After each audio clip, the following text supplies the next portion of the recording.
میں نے فردوس جمال صاحب کا انٹرویو کیا ریسنٹلی. جی میں نے فردوس جمال صاحب کا ایک جی انٹرویو کیا, اور وہ آج کل گھر سے بے دخل ہیں.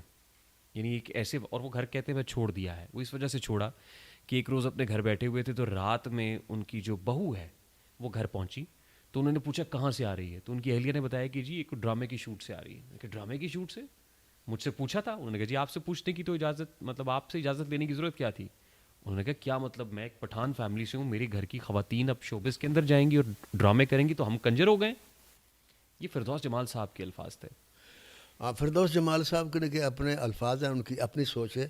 فردوس جمال صاحب کو سوچنا چاہیے تھا, پہلے تو کنجر وہ خود ہوئے, کام کرتے ہیں. فردوس جمال صاحب ٹی وی ڈرامہ میں کام کرتے ہیں, جب خود کام کرتے ہیں تو بہو کو کیوں منع کیا؟ یہ جو چیز ہے دیکھیں, یہی تو ہمارے ملک کی بدقسمتی ہے کہ ہم فلم انڈسٹری کو سمجھتے یہ ہیں کہ یہ 2 نمبر کام ہے,